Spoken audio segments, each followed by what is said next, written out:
Сайн байцгаана уу та бүхэнд олон улсын амьдралд болсон үйл явдлыг томилог хүргэе.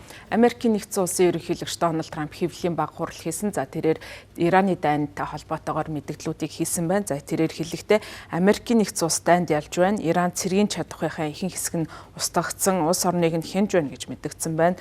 За мөн Ирантай хэн нэгэнтэй яриа хэлцээ хийж байгаа гэдгээ батлан хэлсэн байна. Гэхдээ тэр хүн нь хэн болохыг тодорхой хэлээгүй байна. За тэрээр мөн Иранд аль хэдийн дэглэмийн өөрчлөлт хийж удирдлагыг устгасан гэж хэлсэн.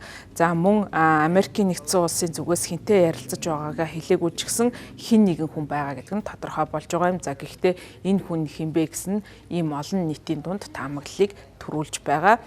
Пакистан болон Турк, Египт зэрэг орнуудын зүгээс Вашингтон болон Тегераны хооронд зуучлал хийх сонирхолтой байгаагаа аль хэдийн илэрхийлж байгаа. За тухайлх юм бол Пакистаны зүгээс өөрийн газар нутаг дээр энэ хоёр улсын одоо яриа хэлцээг зохион байгуулах боломжтой гэсэн ийм илэрхийлэл өөрийн одоо хүсэл сонирхлоо илэрхийлсэн байдалтай байна. За харин дайны үйл ажиллагаа бол үргэлжилсэн хിവэр байна. За Ираны зүгээс Кувейт руу давталгаа хийсэн, Кувейтэд дорооны халдлага явагдсан. Үүний улмаас Нисэх онгоцны буудал дээр байрладаг танкер дэлбэрсэн байна. За Кувейтийн олон улсын нисэх буудал халдлага дурсан анхны тохиолдол нь энэ биш болж байгаа юм. Энэ дайн эхэлснээс хойш 3 дахь удаага энэхүү давталгоонд өртөж байгаа. Өнгөрсөн 7 хоногт бас халдлагад өртөж радарынхан систем нь унтарсан байдалтай болсон. За Кувейтийн олон улсын нисэх буудал энэ дайны ихэнх үеэс хойш үйл ажиллагаагаа зогсоосон байгаа. За нислэг байхгүй байна. Бүх нислэгийг Сауди Араби руу чиглүүлсэн. Дамаам нисэх онгоцны буудал бол нислэгийнхаа чиглэлийг өөрчилсөн нисэх онгоцнуудын буудлуудын нэг болоод байгаа юм. За мөн өнгөрсөн шөнө Кувейтэд түгшүүрийн тохио 12-оос 13 удаа дугарсан. Тулаан эхэлснээс хойш хамгийн олон удаа анхаарал өгсөн тохиолдол боллоо. Өнгөрсөн шөнө гэхэд 12 дрон 6 пуужинг амдан зогсоосон гэж эрх баригчид нь мэдгдсэн байна. За энэ байдал нөхцөл байдал хурцдаж байгааг харуулж байна. За бүс нутгийн хүмүүс ямар нэгэн байдлаар асуудлыг дипломат аргаар бошуухан одоо шийдвэрлээрэй гэж найдаж байгаа гэдэг нь үүгээр илэрч байгаа юм. За хинч одоо энэхүү дайн байлдааны үйл ажиллагааг удаан үргэлжлэхийг хүсэхгүй байгаа гэдгээ хүмүүс хэлж байгаа. За дайныг хурдан дуусгах шаардлагатай гэсэн хүмүүсийн ийм хүсэл эрмэлзэл байгаа юм. Яриа хэлцээний талаар яригдж байгаа ч гэсэн Америкийн нэгдсэн улс болон Израилийн зүгээс давталгаагаа үргэлжлүүлж Тегераныг онилсан хിവэр байна. За Тегераны өмнөд хэсэгт нэг удаа халдлага үйлдсэн. Дор хаяж 12 хүн амь насаа алдаж 28 хүн шархсан байна. За мөн Иран болон Хизбаллагийн зүгээс Израиль руу шинэ пуужин харвсан Тел Авив болон Израилийн хойд хэсгийг онилсноор нэг хүн амиа алдаж дор хаяж 12 хүн шархсан гэсэн ийм мэдээллүүд ирсэн. За Израиль Литаны гол хүртэлх томоохон нутаг дэвсгэрийг эзлэхээр төлөвлөгөө гаргасан. За ингээд өмнөд Ливаныг бөмбөгцгөр байгаа юм байна. За өнгөрсөн өдрөөхөд дор хаяж 33 хүн амь насаа дайн байлдааны үйл ажиллагаанаас болоод алдсан ийм харамсалтай мэдээллүүд ирсэн байна. За мөн Арабын нэгдсэн Эмират улсын хувьд Бахрейнд зэвсэгт хүчиндээ ажиллаж байсан Мароккогийн нэгэн энгийн иргэн Ираны халдлагад өртөж амь насаа алдсан гэсэн мэдээллийг өгч байна. За мөн хэд хэдэн цэргүүд шархсан. Америкийн нэгдсэн улс болон Израилийн зүгээс 2 дугаар сарын 28-нд Иран руу дайрч гиснээс хойш дэлхийн одоо хамгийн их нөлөөлөлт өртөж байгаа зүйл нь бол дэлхийн эрчим хүчний зах зээлд томоохон донслогоо үүсгэж байгаа. За Катар Энержи компани, Итали, Бельги, Өмнөд Солонгос, Хятад зэрэг өөрийн одоо үйлчлүүлэгч орнуудтайгаа байгуулсан LNG буюу шингэрүүлсэн байгалийн гэрээндээ давагдшгүй хүчин зүйлийг зарласан байна. За force majeure буюу давагдсгүй хүчин зүйл гэдэг нь урьдчилан таамаглах боломжгүй үйл явдал. За тухайлх юм бол дайн тулдааны улмаас талууд үүргээс чөлөөлөгдөх боломжийг олгодог ийм гэрээний зүйл заалт юм. За одоогийн байдлаар Кувейт, Бахрейний хувьд газрын тосны компаниуд нь бас мөн force majeure буюу давагдшгүй хүчин зүйлүүдийг гэрээндээ заалгаж одоо гэрээгээ биелүүлэх боломжгүй болсноо илэрхийлсэн байдалтай байна. За энэ нь бол цаашдаа бас зах зээлийг донслогоонд оруулах ийм нөхцөл байдал үүссэн. За өнгөрсөн 7 хоногт Катар Энержи компани гүйцэтгэх захирал Саад Аль-Кааби Катарын Рас Лафаны хэн байгууламжинд Иран халдлага үйлдсэн тус улсын шингэрүүлсэн хийн экспортын хүчин чадлын 17 орчим хувь.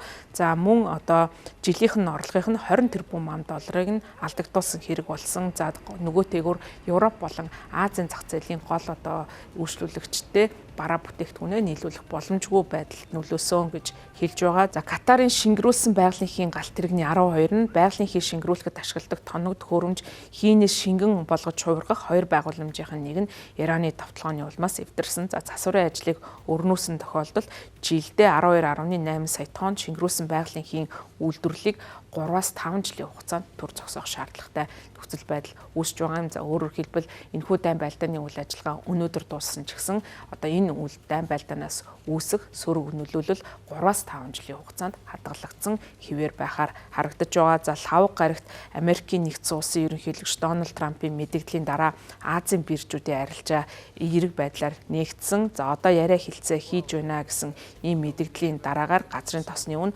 огцон буурсан байна. За Brent газрын тосны үн 100 ам.доллароос давсан өдрөөсөө хойш нэг баррел нь 6.5 хувиар буурч 96.65 ам.доллар болсон байна. За Америкт арилжаалагдж байгаа газрын тосны үн 6 хувиар буурч 86.77 ам.доллар болсон байна. За үн одоо буурсан явдал нь бол дайн байлдааны үйл ажиллагаанаас шалтгаалan дэлхийн зах зээл дээр ямархуу донцлогоо үүсгэж байгааг бол харуулж байгаа юм. За энэхүү дайн байлдааны үйл ажиллагаа 2 дугаар сарын 28-наас эхэлснээс хойш газрын тосны үн зигзаг байдлаар өсөж байгаа юм. За тухайн одоо дайн байлдааны үйл ажиллагаа эрчимдсэн тохиолдолд газрын тосны үн нэмэгдэж байгаа. За үнийг одоо шийдвэрлэхээр яриа хэлцээ өрнүүлж байна. За дайн байлдааныхаа үйл ажиллагааг төр зогсоох, за мөн одоо талууд харилцан давталгоо зогсооно гэсэн ийм одоо мэдээллүүдийг гаргахад газрын тосны үн эргээд буурах ийм байдалтай байгаа юм. За энэ бол цаашдаа энэ дайн эхэлсэнтэй холбоотойгоор үүсэж байгаа дэлхийн зах зээлийн гол нөлөөлөл болж байна. За хэдийгээр энэхүү одоо газрын тосны үн буурсан байгаа ч гэсэн Ираны дайн эхлэхээс өмнөхөөс одоо үн бол хамаагүй өндөр байгаа юм. За 2 дугаар сарын 28-нд дайн байлдааны үйл ажиллагаа эхлэхээс өмнө газрын тосны дундаж үн 70 ам.доллар байсан бол үүнээс одоо өссөн ийм байдалтай байгаа юм. За Иран нүүбэд суугаа төлөөлөгчийн газартаа илгээсэн мэдээлэлээрээ дамжуулан хэлэхдээ дайсгансан бус хөлөг онгоцуудыг Иран эрх бүхий байгууллагуудтайгаа уялдан зохицуулсны үндсэн дээр Ормосын хоолоогоор нэвтрхийг зөвшөөрсөн гэж мэдгдсэн байна. За энэ сарын эхнээс хойш Ормосын хоолоогоор амжилттай нэвтэрсэн хөлөг онгоцнууд бий. За үүн дотор Хятад болон энтгэг Пакистаны хөлөг онгоцууд багтаж байгаа юм. За өөрөөр хэлбэл Азийн зах зээлээс одоо гол нийлүүлэгч, гол одоо хүлээн авдаг орнуудын зүгээс ийхүү одоо Ормосын хоолоогоор дамжуулан өөртөө хэрэгтэй түүхийдээ нийлүүлэн авсаар байгаа юм байна.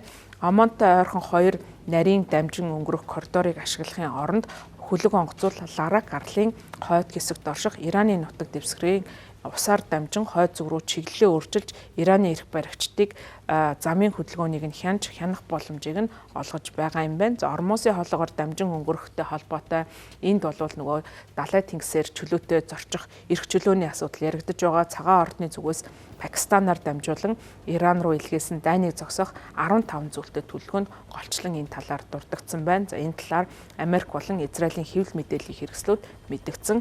Гэхдээ тохиролцоонд хүрэх хүртэл Иран энэхүү энэ одоо чухал тооцогддог дэлхийн тээврийн чухал усан замыг аль болох хяналтандаа байлгасаар байх болно гэдгээ тодорхой одоо мессежээр хүргэсэн байна.